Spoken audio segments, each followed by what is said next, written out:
Hello বন্ধুরা, তোমরা কি সুপারম্যানকে উড়তে দেখেছো? কিন্তু আমাদের মোটু বিড়াল ঠিক করেছিল সে প্লেন ছাড়াই আকাশে উড়বে। আজকের গল্প সুপারহিরো মোটুর বেলুন অভিযান। একদিন মোটু দেখল গাছের মগডালে বসে পাখিরা কি সুন্দর ফল খাচ্ছে। মোটু ভাবল, ইস, আমি যদি পাখি হতাম, গাছে চড়া বড্ড কষ্টের। হঠাৎ তার মাথায় এক দুষ্টু বুদ্ধি এলো। সে তার অ্যাসিস্ট্যান্ট চিঙ্কু ইঁদুরকে বলল, চিঙ্কু, জলদি বাজার থেকে 100টা গ্যাস বেলুন নিয়ে আয়। চিঙ্কু বেলুন নিয়ে এলো। মোটু তার কোমলে লাল, নীল, হলুদ সব রঙের বেলুন বাঁধল।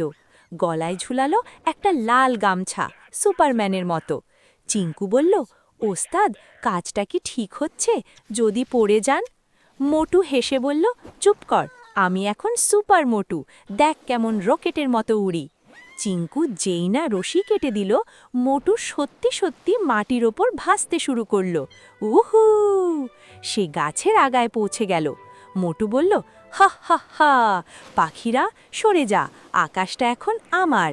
কিন্তু ঠিক তখনই বাতাস মোটুকে ঠেলে নিয়ে গেল একদল রাগী কাকের আস্তানায়। কাকদের সর্দার কালু কাক বলল, আরে, এটা আবার কোন উড়ন্ত কুমড়ো আমাদের এলাকায় এলো? ধর ওটাকে। সব কাক মিলে মোটুর বেলুনে ঠোকর মারতে শুরু করলো। পট পট পট, টাস টাস টাস, বেলুন ফাটতে লাগলো। মোটু চিৎকার করে বলল, ওরে বাবারে, থাম তোরা, আমি কুমড়ো না, আমি মোটু। কে শোনে কার কথা? শেষ বেলুনটাও ফাটল। ধপাস!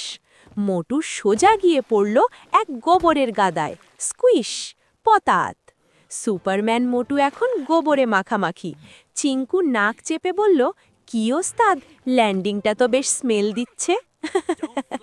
তাই বলি বন্ধুরা, ডানা নেই তো উড়তে যেও না, না হলে ল্যান্ডিং হবে গোবরের গাদায়।